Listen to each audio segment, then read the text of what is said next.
नमस्कार बच्चों। आज हम जिसके बारे में बात करेंगे वो है कार्बन से रिलेटेड और क्लाइमेट से रिलेटेड वे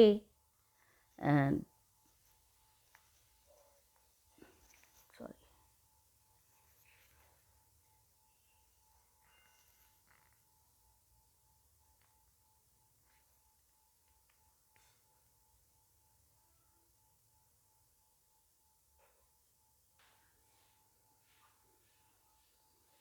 नमस्कार बच्चों।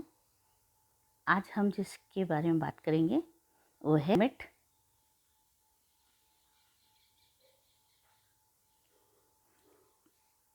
क्लाइमेट चेंज के अंदर जो भी फैक्चुअल टर्म्स काम में ली जाती है उनके बारे में बात करेंगे।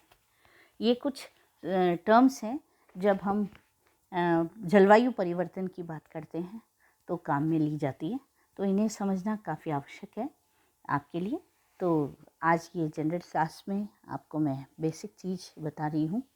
जो सबसे पहले कुछ जो टर्म्स लिए हमने, black carbon, carbon credit, carbon footprint, carbon sink, carbon trading. इनको हिंदी में बोलते हैं ब्लैक कार्बन, तो आप समझते हैं। कार्बन कर्ज, कार्बन क्रेडिट, फिर कार्बन फुटप्रिंट और कार्बन कुंड, फिर कार्बन व्यापार। ठीक है, तो आइए सबसे पहले हम बात करते हैं black carbon. Chemically, black carbon is a component of fine particulate matter.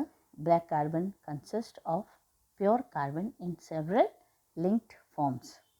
It is formed through the incomplete combustion of fossil fuels, biofuel and biomass, and is one of the main types of particulate in both anthropogenic and naturally occurring soot. का तात्पर्य यह है कि black carbon वर्तमान समय में जलवायु परिवर्तन का कार्बन डाइऑक्साइड के पश्चात दूसरा सबसे बड़ा कारण है। ब्लैक कार्बन सूर्य की ऊष्मा को अधिक मात्रा में तीव्र गति से सोख लेता है।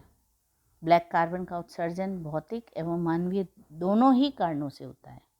ब्लैक कार्बन का उत्सर्जन विशेष रूप से उस समय होता है जब लकड़ी, कोयले, ईंधन पूर्ण रूप से न जलें। वाहनों के जलने से, डीजल, लकड़ी को जलाने से प्राय इस गैस का उत्सर्जन होता है। ब्लैक कार्बन के उत्सर्जन को कम करने का प्रयास करने चाहिए और इस समय ऐसी टेक्नोलॉजी उपलब्ध है जिससे ब्लैक कार्बन को कम किया जा सकता है। अब अपन आते हैं कि देखिए ब्लैक कार्बन का effect. Black carbon aerosol often called suit is the dominant form of light absorbing particulate matter in the atmosphere.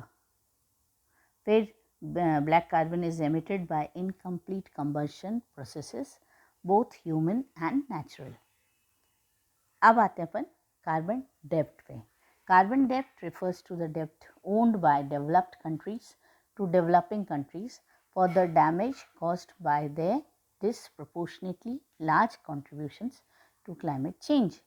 The historical global emissions of greenhouse gases, largely contributed by developed countries, pose a significant threat to developing countries who are less able to deal with climate change's negative effects.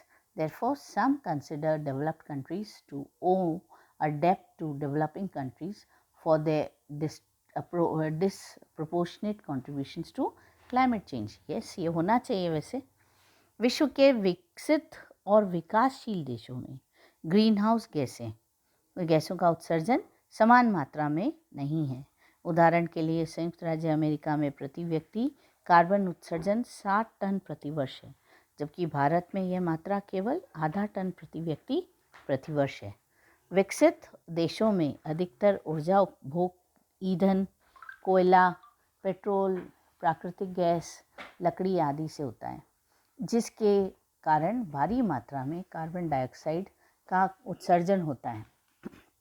ऐसे प्रदूषण से भूमंडलीय तापन में वृद्धि होती जा रही है, जिसके फलस्वरूप प्राकृतिक आपदाओं में वृद्धि होती रहती है। ऐसी प्राकृतिक आपदाओं से विशेष रूप से विकासशील एवं गरीब देशों की जनता अधिक प्रभावित होती है। प्राकृतिक आपदाओं से जान माल की हानि होती है, फसलें बर्बाद हो जाती हैं, घरों, सड़कों, रेल मार्गों को नुकसान पहुंचता है। ऐसी परिस्थिति में धनी विकसित देश आपदा प्रभावित देशों को धन उपलब्ध कराते हैं। वास्तव में विकसित देश गरीब देशों के कर्जदार हैं। साथ ही साथ विकासशील देशों के जंगल तथा सागर तथा महासागर झील ग्रीन हाउस गैसों को सोखने का कार्य भी करते हैं। अब आता है कार्बन क्रेडिट।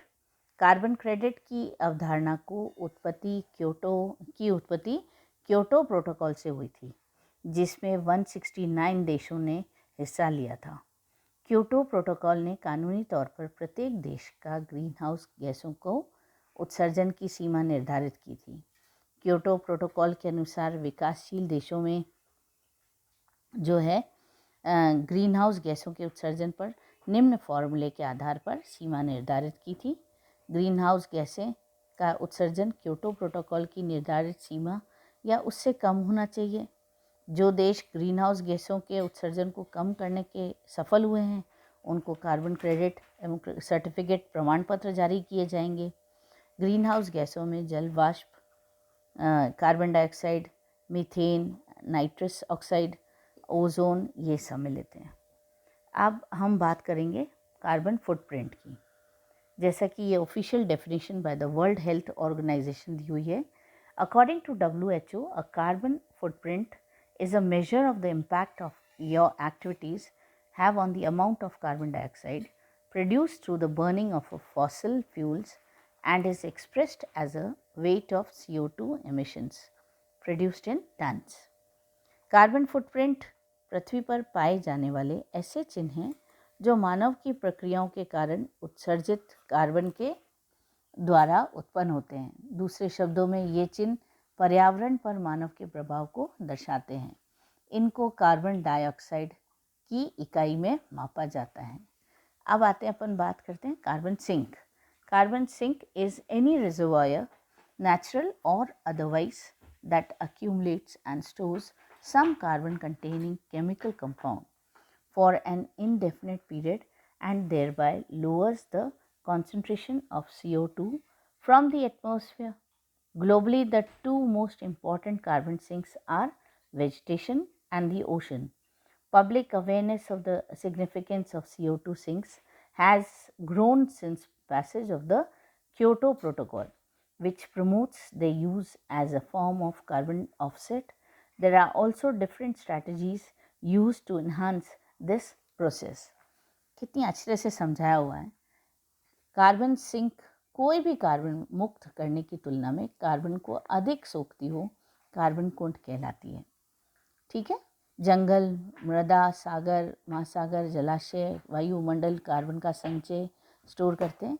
इनमें से कार्बन का संचार एक से दूसरे में होता रहता है। इस प्रकार का संचार कार्बन चक्र कहलाता है। इस कार्बन चक्र के इस प्रकार के निरंतर वन एक कार्बन कुंड का कार्य करते हैं। और कार्बन कुंड प्राकृतिक हो सकता है और मानव द्वारा निर्मित भी। मानव द्वारा बनाए गए कार्बन कुंडों में कचरा भराई, कार्बन संचय ये सम्मिलित है। अब आते हैं अपन लास्ट में कार्बन ट्रेडिंग की बात करेंगे। Carbon trading is the process of buying and selling permits and credits to emit carbon dioxide. It has been a central pillar of European Union in its efforts to slow climate change. The world's biggest carbon trading system is the European Union Emission Trading System. ठीक है, ये है इसमें कि carbon व्यापार का प्रचलन 2002 में आरंभ हुआ था। कार्बन व्यापार सूची में प्रदूषण व्यापार को भी क्योटो प्रोटोकॉल में सम्मिलित किया गया था। ग्रीन हाउस गैसों पर फोकस करने के साथ कार्बन व्यापार मॉनिटर संस्था प्रदूषण व्यापार का पर्यावरण, पारिस्थितिकी, सामाजिक एवं आर्थिक न्याय पर प्रभाव का लेखा जोखा भी तैयार करती है। मेरे ख्याल से ये कुछ टर्म्स थी जो आपको समझ में आ गई होगी।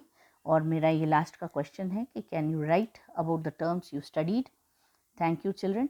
अब अपन अगली क्लास में मिलेंगे।